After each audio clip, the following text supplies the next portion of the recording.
Welcome to Nisha's dreams. ഇന്ന് ഒത്തിരി ഒരു സന്തോഷത്തോടു കൂടി ഒരു വീഡിയോ എഡിറ്റ് ചെയ്യാണ്.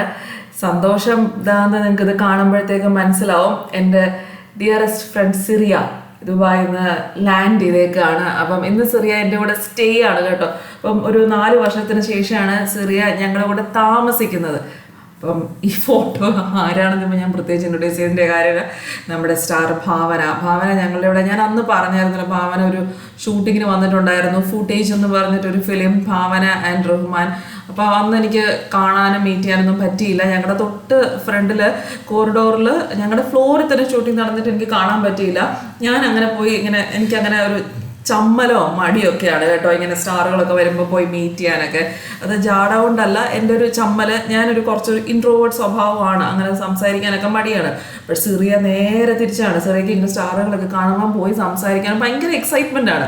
അപ്പോൾ സിറിയ ഇപ്പം ഈ ദിവസം വീണ്ടും ആ സിനിമയുടെ കുറച്ച് ബാക്കി ഭാഗം ഷൂട്ടിംഗ് നടക്കുന്നുണ്ടായിരുന്നേ സിറിയ വന്നപ്പം. അപ്പോൾ സിറിയ ദേ ഭാവന എന്നും പറഞ്ഞ് ഞങ്ങൾ പുറത്ത് കഴിക്കാനായിട്ട് അവരെയും കൊണ്ട് ഡിന്നറിന് പോയതാണ് ഗ്രാൻഡ് ഹോട്ടലിൽ. പോകുന്ന വഴിക്ക് ദേ ഭാവന എന്നും പറഞ്ഞ് വണ്ടി നിർത്തി മുല്ലയുടെ നേരം ഞെട്ടിപ്പോയി. ചാടി ഇറങ്ങി ഭാവനെ മീറ്റ് ചെയ്ത് പോയി ഫോട്ടോ എടുത്താണ്. അങ്ങനെയാണ് ആ ഫോട്ടോ കിട്ടിയത്. അപ്പോൾ ഇത് നെക്സ്റ്റ് ഡേ മോർണിംഗ് ആണ് കേട്ടോ. ആ ഫോട്ടോയുടെ പിന്നിലെ കഥ എന്ന് പറഞ്ഞതാണ്. അപ്പം ഇത് ഞാൻ ബ്രേക്ക്ഫാസ്റ്റിന് അവരും കൂടെ ഉണ്ടായിരുന്നല്ലോ. അപ്പോൾ ഒരു അപ്പം, ഒരു വൈറ്റ് സ്റ്റൂ. അപ്പം വൈറ്റ് സ്റ്റൂവിൽ യൂഷ്വലി ചെയ്ത പോലെ ക്യാരറ്റ്, ബീൻസ്, പൊട്ടറ്റോ ചേർത്തു. അതിൻ്റെ കൂടെ ഒരു പ്രത്യേകത എന്ന് പറഞ്ഞാൽ ചെറിയ ഉള്ളി, കുറച്ചധികം ചെറിയ ഉള്ളി, സവോളയും കൂടെ ചേർത്തു. സവോള കുറച്ച് ക്വാണ്ടിറ്റി കുറച്ചിട്ട് ചെറിയ ഉള്ളി, ധാരാളം പച്ചമുളക്, പിന്നെ എൻ്റെ കയ്യിൽ ജിഞ്ചർ ഇല്ലായിരുന്നു. അപ്പോൾ ഇഞ്ചിക്ക് പകരം ഇഞ്ചി വെളുത്തുള്ളി പേസ്റ്റ് ഞാൻ അരച്ച് വെച്ചിരുന്നല്ലോ, എപ്പോഴും അരച്ച് വെക്കുമല്ലോ, അതാണ് ചേർത്ത്. ഇഞ്ചിയാണ് ചേർക്കേണ്ടത് കേട്ടോ. പിന്നെ ഇത് കാപ്പിയൊക്കെ എല്ലാവർക്കും വേണ്ടി ഇടുവാണ്. പിന്നെ അപ്പത്തിൻ്റെ മാവ് തലേദിവസം അരച്ച് വെച്ചിട്ടുണ്ടായിരുന്നു. അതിൽ രാവിലെ നന്നായിട്ട് രാത്രി തന്നെ പൊങ്ങി വന്നായിരുന്നു. അതെടുത്ത് ഞാൻ ഫ്രിഡ്ജിൽ വെച്ചിരുന്നു. പൊങ്ങി ഇങ്ങനെ മുകളിലോട്ട് പോകാൻ തുടങ്ങി. അത് ഓവർഫ്ലോ ആകാതിരിക്കാൻ വേണ്ടി എടുത്ത് ഫ്രിഡ്ജിൽ വെച്ചു. പിന്നെ രാവിലെ ഉപ്പും ഇച്ചിരൂടെ പഞ്ചസാരയും ഒക്കെ ചേർത്ത് മിക്സ് ആക്കുകയാണ്. പിന്നെ ഇത് ഞാൻ സ്റ്റൂവിന് വേണ്ടി തേങ്ങാപ്പാൽ എടുക്കുകയാണ്. അപ്പോൾ കുറേ ഞാൻ കമൻറ്റ് കണ്ടായിരുന്നു, ഈ തേങ്ങാപ്പാൽ ഈ മിക്സിയിൽ നിന്ന് ഈ ജ്യൂസ് എക്സ്ട്രാക്ടറിൽ നിന്ന് ഞാൻ എടുക്കുന്നത് എങ്ങനെയാണെന്നൊന്ന് ഡീറ്റെയിലായിട്ട് കാണിക്കണം. അപ്പോൾ അത് ഞാനിപ്പോൾ കാണിക്കുകയാണിത്. ആ ജ്യൂസ് എക്സ്ട്രാക്ടർ നടുവിലോട്ട് കുറച്ച് തേങ്ങ തിരുമ്മിയതിട്ടു. എന്നിട്ട് ഇതിനകത്തോട്ട് തന്നെ കുറച്ച് നല്ല തിളച്ച വെള്ളം ഒഴിക്കുവാണ്. എന്നിട്ടത് ഇങ്ങനെ ക്ലോസ് ചെയ്ത് വെക്കണം. എന്നിട്ട് നമ്മൾ പൾസ് മോഡിലിട്ടാണ് അരയ്ക്കുന്നത്. വേറെ 1ലും 2ലും ഇടല് പൾസ് മോഡിലിട്ട് അരയ്ക്കണം, ഇല്ലെങ്കിൽ മിക്സി നിന്ന് പോകും. എന്നിട്ട് ചൂട് വെള്ളം ഇട്ടാണ് ചെയ്യുന്നത്. എന്നിട്ട് ഇങ്ങനെ ഒഴിക്കുക. ഇത്രേ ഉള്ളൂ കേട്ടോ പ്രോസസ്സ്. നല്ല തേങ്ങാപ്പാൽ നമുക്ക് നല്ല ഫ്രഷായിട്ട് നല്ല തേങ്ങാപ്പാൽ കിട്ടും. ഇതാണ് എൻ്റെ തേങ്ങാപ്പാൽ പിഴിയൽ പ്രോസസ്സ്. ഇത് പാനസോണിക്കിൻ്റെ മിക്സിയാണ്. അതിൻ്റെ ജ്യൂസ് എക്സ്ട്രാക്ടറിൻ്റെ ജാറിലാണ് ചെയ്യുന്നത്. അപ്പോൾ ഇപ്പം പ്രോസസ്സ് ക്ലിയറായി എന്ന് വിചാരിക്കുന്നു. പിന്നെ ഇനി വെജിറ്റബിൾസും ഒക്കെ വെന്ത് വന്നു കഴിഞ്ഞ് ഞാൻ 2ാം പാലല്ല പച്ചവെള്ളത്തിൽ തന്നെയാണ് വേവിച്ചത്. പച്ചവെള്ളം എന്ന് പറഞ്ഞാൽ നമ്മൾ കുടിക്കുന്ന ഫിൽറ്റർ വാട്ടറിൽ കേട്ടോ, പൈപ്പ് വെള്ളമല്ല. പിന്നെ അതിലോട്ട് വെജിറ്റബിൾസൊക്കെ വെന്ത് കഴിഞ്ഞ് ഇപ്പം പിഴിഞ്ഞെടുത്ത പാലില്ലേ അത് ചേർത്തു. അത് കഴിഞ്ഞാണ് ഞാൻ ഉപ്പൊക്കെ ചേർക്കുന്നത് കേട്ടോ. ഞാൻ എപ്പോഴും വെജിറ്റബിൾസ് ഉപ്പ് ചേർത്ത് വേവിക്കാറില്ല. പിന്നെ ഈ സ്റ്റൂവിൽ ചേർക്കാനായിട്ട് ഞാൻ കുറച്ച് കാഷ്യൂനട്ടും കൂടെ ഒരു ഇളം ചൂട് വെള്ളത്തിൽ ഒന്ന് അരച്ച് വെച്ചു. അപ്പം സ്റ്റൂ കുറച്ചുകൂടെ ടേസ്റ്റിയോ. പിന്നെ എനിക്കൊരു അബദ്ധം പറ്റി. സാധാരണ വെജിറ്റബിൾ സ്റ്റൂ ഉണ്ടാക്കുമ്പോൾ പട്ട, ഗ്രാമ്പൂ, ഏലക്കയൊക്കെ ചേർത്ത് വേണം വേവിക്കാനായിട്ട്.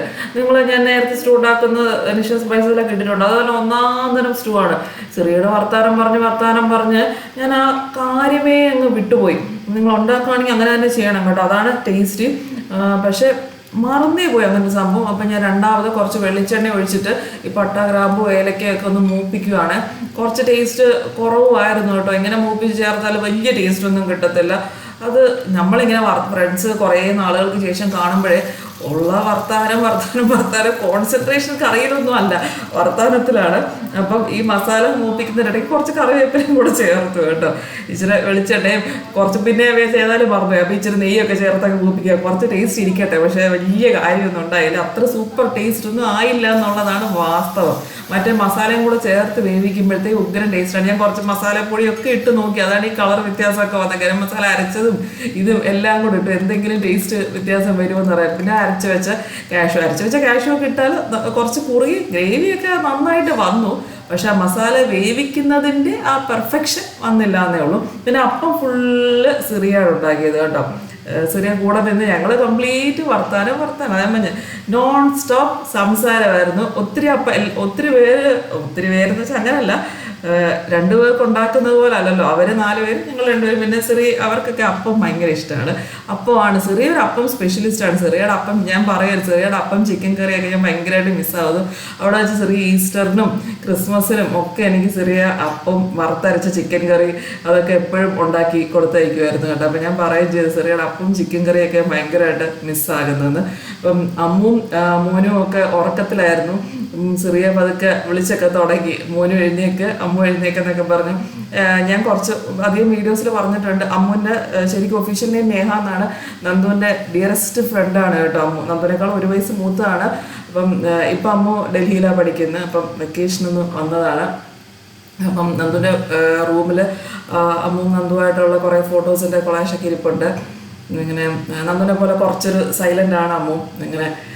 പക്ഷേ ഇവർ 2 പേരും വീട്ടിൽ സൈലൻ്റ് അല്ല കേട്ടോ. വീട്ടിൽ അത്യാവശ്യം നല്ല വർത്തമാനമാണ്. പുറത്തിങ്ങനെ ഇറങ്ങുമ്പം കുറച്ച് സൈലൻറ്റ് നേച്ചറാണ് 2 പേരും. ഇങ്ങനെ അമ്മ ഇങ്ങനെ വെജിറ്റബിൾസ് ഒന്നും അധികം ഇഷ്ടമല്ല. കുറച്ചിങ്ങനെ ഗ്രേവി മതി എന്നൊക്കെ പറഞ്ഞ് ഞാൻ തേങ്ങാപ്പാൽ മാത്രമായിട്ട് ഇങ്ങനെ വിളമ്പി കൊടുക്കുക. വെജിറ്റബിൾസൊക്കെ മാറ്റി അങ്ങനെ വിളമ്പി കൊടുത്ത് എല്ലാവരും കൂടെ ഇരുന്ന് ബ്രേക്ക്ഫാസ്റ്റ് കഴിക്കുകയാണ്. പിന്നെ അത് കഴിഞ്ഞ് ചെറിയ എല്ലാം എടുത്ത് തിരിച്ചു കൊണ്ടുവരാൻ ഞാൻ പാത്രം അങ്ങനെ എടുത്ത് വെക്കലും ഒക്കെ ആയിരുന്നു. പിന്നെ അത് കഴിഞ്ഞ് അവരിറങ്ങാനായിട്ട് പോകാവുന്ന വഴിക്ക് ചെറിയ പറഞ്ഞു അച്ഛനും അമ്മയും കൂടെ കണ്ടിട്ട് പോകാമെന്ന് പറഞ്ഞിട്ട് നേരെ ഞങ്ങൾ വീട്ടിൽ അച്ഛനും അമ്മയും കാണാൻ പോയി. അവിടെ ചെന്നപ്പോൾ ചേച്ചി ഉണ്ടായിരുന്നു. അങ്ങനെ ചേച്ചിയും കൂടെ കാണാൻ പറ്റി. ചേച്ചി ഞങ്ങൾ കാണാറുണ്ട്, അവർക്ക് കാണാൻ പറ്റി. പിന്നെ അവിടുന്ന് യാത്ര പറഞ്ഞ് അവരിറങ്ങി. അങ്ങനെ ഒരു നല്ല സന്തോഷമുള്ള ദിവസം. കുറേ നാളുകൾക്ക് ഞങ്ങൾ കുറച്ച് നേരം കൂടെ അവിടെ ഇരുന്നു കേട്ടോ. കുറേ വീക്കെൻഡ് ആയിരുന്നു. അപ്പോൾ ഞങ്ങൾ യൂഷ്വലി അച്ഛനമ്മയും കാണാൻ പോകാറുള്ളതുകൊണ്ട് ഞങ്ങൾ കുറേ നേരം അവിടെ ഇരുന്നു. അങ്ങനെ കുറേ നാളുകൾക്ക് ശേഷം ചെറിയൊക്കെ കണ്ടതിൻ്റെ ഒരു സന്തോഷം. പിന്നെ കുറേ നേരം അച്ഛനും അമ്മയുടെ അടുത്തിരുന്നതിന് ശേഷം ഞങ്ങൾ അവിടെ നിന്ന് ഇറങ്ങി എൻ്റെ ചീറ്റ് മീൽ കഴിക്കാനായിട്ട് ഗ്രില്ലാക്സ് എന്നും പറഞ്ഞിട്ടൊരു റെസ്റ്റോറൻറ്റിലാണ് പോയത്. അപ്പം ഗ്രില്ലാക്സ് ആക്ച്വലി ലുലുവിനകത്തും ഉണ്ട്, ലുലുവിൻ്റെ വെളിയിലും ഉണ്ട്. ഇപ്പോൾ ലുലുവിൻ്റെ അടുത്തുള്ള ഒരു റെസ്റ്റോറൻറ്റിലാണ്. കാരണം വീക്കെൻഡ് ലുലുവിനകത്ത് കയറാൻ തന്നെ പറ്റത്തില്ല, അത്ര റഷായിരിക്കും. അപ്പം ഈ സംഭവത്തിൻ്റെ പേര് ചിക്കൻ സാത്തേ. എൻ്റെ പ്രൊനൗൺസിയേഷൻ ഒന്നും എനിക്ക് കറക്റ്റായിട്ട് അറിഞ്ഞിട്ടുണ്ടോ, പക്ഷേ ഒരു സ്ക്വയറിലൊക്കെ ഒരു ഗ്രിൽഡ് ചിക്കനാണ്, പക്ഷെ നല്ല ടേസ്റ്റ് ആയിരുന്നു. അതിൻ്റെ കൂടെ ഒരു 1000 ഐലൻഡ് പോലെ ഒരു സോസ് സെർവ് ചെയ്തിട്ടുണ്ടായിരുന്നു. അതിൽ ഡിപ്പ് ചെയ്ത് കഴിക്കാനായിട്ട് നല്ല ടേസ്റ്റി ആയിരുന്നു. ഒരു സ്ക്വയറിലൊക്കെ നല്ലൊരു ഡിഫറെൻറ്റ് ടേസ്റ്റ്, അത്രേ ഉള്ളൂ. നമ്മൾ യൂഷ്വലി കഴിക്കാത്തൊരു ടേസ്റ്റ് ആയിട്ടാണ് എനിക്ക് ഫീൽ ചെയ്തത്. പിന്നെ റെസ്റ്റോറൻറ്റ് മൊത്തത്തിൽ നല്ല ആംബിയൻസ് ആയിട്ടും ഒക്കെ തോന്നി.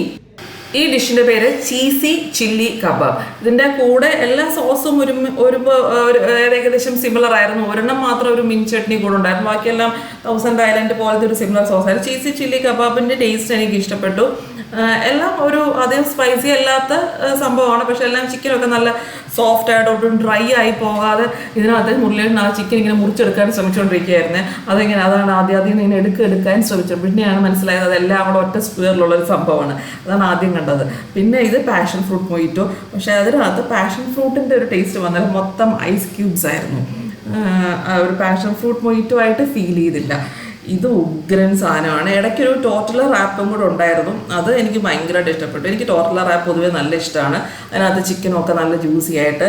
ഇത് സ്റ്റിക്കി ടോഫി പുഡിങ് ഭയങ്കര ടേസ്റ്റായിരുന്നു. അങ്ങനെ എക്സ്ട്രാ ഓർഡിനറി ടേസ്റ്റ് അല്ല, എന്നാലും നല്ല ടേസ്റ്റി ആയിട്ടുള്ളൊരു ടോഫി പുഡിങ്. അവരുടെ സ്പെഷ്യാലിറ്റി ആണെന്നാണ് പറഞ്ഞത്. ഡെസേർട്ട് ഇത് മാത്രമേ ഉണ്ടായിരുന്നുള്ളൂ. പിന്നെ വേറെ ഇതായിരുന്നു അവരുടെ സ്പെഷ്യൽ ഡെസേർട്ടാണ് സംഭവം. എനിക്ക് പൊതുവെ റെസ്റ്റോറൻറ്റിലെ ആംബിയൻസ് ഇമ്പോർട്ടൻ്റ് ആണ്. ഞങ്ങൾ ആദ്യം പോയത് ഹണി പോട്ട് എന്ന് പറഞ്ഞൊരു ഈ ഇൻസ്റ്റാഗ്രാം വീഡിയോസ് ഒക്കെ കണ്ടിട്ടൊരു റെസ്റ്റോറൻ്റാണ്. അത് ഒട്ടും നന്നായിട്ട് തോന്നിയില്ല. റെസ്റ്റോറൻറ്റ് 2 മണിക്ക് ഓപ്പൺ ആവുമെന്ന് പറഞ്ഞിട്ടാണ് ഞങ്ങൾ 2:30 ആയപ്പോൾ അവിടെ ചെന്നപ്പോഴും അവരിങ്ങനെ മൊത്തത്തിൽ അവിടെയൊക്കെ തലേദിവസത്തെ ഇതൊക്കെ ക്ലീൻ ആക്കിക്കൊണ്ടിരിക്കുകയാണ്. മൊത്തത്തിൽ ആരുമില്ല. ഒരു അറ്റ്മോസ്ഫിയറെ നമുക്ക് ഇരിക്കാൻ തോന്നാത്ത ഒരു അന്തരീക്ഷം. അങ്ങനെയൊക്കെ കാണുമ്പോൾ ഞാൻ വിചാരിക്കും, ഞാനും വീഡിയോ ഇടുന്ന ആളാണ്, പക്ഷെ വീഡിയോസ് കുറച്ച് ജെന്യുവൻ ആയിരിക്കണം അല്ലേ. നമ്മൾ ഇങ്ങനെ വീഡിയോ ഒക്കെ കണ്ട് തപ്പിപ്പിടിച്ച് അവിടെ ചെല്ലുമ്പം ഒരു വല്ലാത്തൊരു അറ്റ്മോസ്ഫിയർ.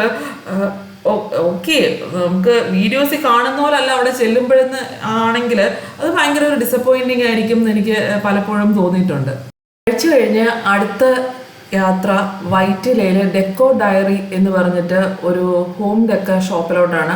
ഹോം ഡെക്കർ എന്ന് പറഞ്ഞാൽ ഇവിടെ bedsheets, table clothes, runners, curtains, അങ്ങനെ ഫർണിഷിങ് ഐറ്റംസ് ഒക്കെയാണ് ഉള്ളത്.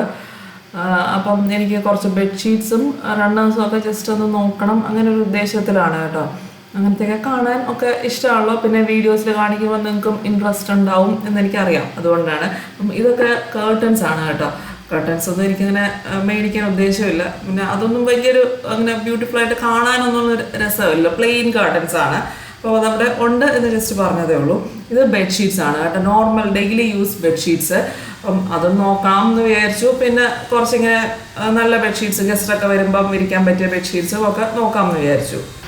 ഈ ഷോപ്പ് എനിക്ക് നന്നായിട്ട് ഇഷ്ടപ്പെട്ടു. ഇങ്ങനെ ഒത്തിരി കളക്ഷൻ ഉണ്ട് എന്ന് പറയാൻ പറ്റത്തില്ല. അവരുടെ ഇങ്ങനെ ഇൻസ്റ്റാഗ്രാം വീഡിയോസിലൊക്കെ കാണുമ്പോഴത്തേക്കും ഒരുപാട് രസമുള്ള സാധനങ്ങളുണ്ട്. ഓൺലൈൻ ഓർഡർ ചെയ്യുന്നതിന് പകരം ഞാൻ വന്ന് നോക്കാമെന്ന് വിചാരിച്ചത് നിങ്ങൾക്ക് കൂടെ കാണിക്കാമല്ലോ എന്ന് വിചാരിച്ചാണ്. അല്ലെങ്കിൽ ഓൺലൈനിൽ കുറച്ചുകൂടെ സെലക്ഷൻ ഉണ്ട് കേട്ടോ. ആക്ച്വലി ഓൺലൈൻ എന്നല്ല, വീഡിയോസിൽ കുറച്ചുകൂടെ രസമുള്ളത് കാണാറുണ്ട്. പക്ഷെ ഷോപ്പിൽ അത്രയും കളക്ഷൻസ് ഇല്ല. പക്ഷെ നിങ്ങൾക്കും കൂടെ വീഡിയോസിൽ കാണിക്കാമല്ലോ എന്ന് വിചാരിച്ച് ഞാൻ ചുമ്മാ ഒന്ന് വന്നതാണ്. എന്ന് വെച്ചാൽ എനിക്കൊരു വീഡിയോ എടുക്കാമല്ലോ. അപ്പം ഞാനിങ്ങനെ ഇത് കുറച്ച് ഇങ്ങനെ ഫ്രില്ലും ലേസും ഒക്കെ വെച്ചത് കുറച്ച് കോസ്റ്റ്ലി ആയിട്ടുള്ളത്. അതിൻ്റെ പ്രൈസ് 2800 ആണ്. മറ്റേ ഡെയിലി വെയർ ടൈപ്പ് 800 ആണ്, പ്ലെയിൻ നോർമൽ 800 റുപ്പീസ്. പിന്നെ ഞാൻ റണ്ണേഴ്സ് നോക്കാം. ഇത് റണ്ണേഴ്സ്, ടേബിൾ റണ്ണേഴ്സ്, ഡൈനിങ് ടേബിളിൽ ഇടാനാണ് 6 സീറ്ററിനുള്ള റണ്ണേഴ്സ്. എനിക്കിവിടെ ഞങ്ങൾ വന്ന സമയത്ത് ആ ഓണർ ഡെയിലി വരാറുണ്ടോയെന്നൊന്നും എനിക്കറിയില്ല. നിന്ന ആളിന് സാധനങ്ങൾ എടുത്ത് കാണിക്കാനായിട്ട് പുള്ളി വലിയ ഇൻട്രസ്റ്റഡ് അല്ലായിരുന്നു. അപ്പോൾ ഇതിൻ്റെ പുള്ളിയോട് പറയും ചെയ്തു, ഓരോ ഷോപ്പുകൾ ഇങ്ങനെ കണ്ടുപിടിക്കും, എന്നിട്ട് അവിടെ നിൽക്കുന്ന ആൾക്കാർ സെയിൽ നടത്താനായിട്ട് വലിയ ഇൻട്രസ്റ്റ് ഒന്നുമില്ല. ഞാൻ എങ്ങനെയെങ്കിലും മേടിക്കണം എന്നുള്ള ഉദ്ദേശത്തിൽ അവിടെ നിന്ന പോലെ ആയിരുന്നു. പിന്നെ ഇത് രണ്ടുമാണ് ഞാൻ എടുത്തത് കേട്ടോ. ആ 2 ബെഡ്ഷീറ്റ്, ഒരെണ്ണം 2800, മറ്റേത് 800 റുപ്പീസ്. പിന്നെ അവിടെ നിന്ന് ഇറങ്ങി നേരെ കടയുടെ പേര് മറന്നതല്ലോ, സീമാസ് വെഡ്ഡിങ് കളക്ഷൻ. ഇത് അമ്മയ്ക്ക്, പിള്ളേരുടെ അമ്മയ്ക്ക് കുറച്ച് നൈറ്റി മേടിക്കാമെന്ന് വിചാരിച്ചിട്ട് അങ്ങോട്ട് പോയി. നിങ്ങൾ വിചാരിക്കുന്നത് എന്തൊക്കെ കടയിലോട്ട്. സാറ്റർഡേ ഒരു ദിവസം ഞങ്ങളിങ്ങനെ ഇറങ്ങും, ബാക്കി ദിവസമൊന്നും പുറത്തിറങ്ങാറില്ല കാര്യമായിട്ട്. സൺഡേ റെസ്റ്റാണ്, വീട്ടിലെൻ്റെ ഇങ്ങനെ വീക്ക്ലി മെനു പ്രിപ്പയർ ചെയ്യലൊക്കെയാണ്. സാറ്റർഡേ ആണ് ചെയ്ത് തീർക്കാനുള്ള കാര്യങ്ങൾ ബാക്കി പെൻഡിങ് വെച്ച്. ബാക്കി വർക്കിംഗ് ഡേയ്സിൽ ഞാൻ ഒറ്റയ്ക്ക് ഇറങ്ങും എൻ്റെ കാര്യങ്ങളൊക്കെ നടത്താനായിട്ട്. മുരളിയേട്ടനായിട്ട് പോകേണ്ടതൊക്കെ ഞാൻ സാറ്റർഡേയ്സ് പോകും. ഇങ്ങനെ വീഡിയോ എടുക്കണമെങ്കിൽ എനിക്ക് മുരളിയേട്ടനെ ഡിപ്പെൻഡ് ചെയ്യേണ്ടി വരും കുറേയൊക്കെ. അപ്പം അതിനായിട്ട് ഇങ്ങനെ ഇറങ്ങുന്ന ദിവസം. ഇതിപ്പം അമ്മയ്ക്ക് കുറച്ച് ഇങ്ങനത്തെ നൈറ്റി കോട്ടൺ, പിന്നെ അമ്മയ്ക്ക് ഇങ്ങനെ അധികം ഡാർക്ക് കളേഴ്സ് ഇഷ്ടമല്ല. അപ്പോൾ ഇങ്ങനത്തെ ലൈറ്റ് കളേഴ്സ്, കുറച്ച് വലിയ സൈസ് അങ്ങനത്തെയൊക്കെ നോക്കി അത് കുറച്ച് സമയം എടുത്തു. ഞാനിതൊന്നും എടുത്തില്ല കേട്ടോ, മറ്റേ ബ്രൗൺ പോലത്തെ ഒന്നും എടുത്തില്ല. ജസ്റ്റ് ഇങ്ങനെ നോക്കി എടുക്കുന്ന ലൈറ്റ് കളേഴ്സാണ് ലാസ്റ്റ് എടുത്തത്. കുറച്ചിങ്ങനെ പ്ലെയിൻ, ക്രീം, ലൈറ്റ്, ചെറിയ പൂക്കളുള്ള അങ്ങനത്തെ കുറച്ച് സ്പെസിഫിക്കേഷൻ ഉണ്ടായിരുന്നു എനിക്ക്. അങ്ങനത്തെയൊക്കെയാണ് നോക്കിയെടുത്തത്. പിന്നെ അതും ബില്ല് ചെയ്ത് അവിടെ നിന്ന് ഇറങ്ങി. ഞാൻ ഇറങ്ങിയപ്പം ഒരാളവിടെ കാറിൽ കയറിയിരുന്ന് ഫോൺ വിളികളൊക്കെ നടത്തിക്കൊണ്ട് കാറിലിരിപ്പുണ്ടായിരുന്നേ ചെന്നപ്പോഴത്തേക്കും. അങ്ങനെ പിന്നെ അവിടെ നിന്ന് ഞങ്ങൾ ഇറങ്ങി. ഇനിയും വേറെ പ്രത്യേകിച്ച് പരിപാടിയൊന്നുമില്ല. ഇനിയും വീട്ടിലോട്ട് പോകുന്നേ ഉള്ളൂ. പോകുന്ന വഴിക്ക് എനിക്ക് ഈ ചായ മുളക് ബജി കണ്ടപ്പോൾ കൊതി വന്നു. കുറേ നാളായി ഡയറ്റിങ് ആയതുകൊണ്ട് ഒന്നും കഴിക്കാറില്ലായിരുന്നേ.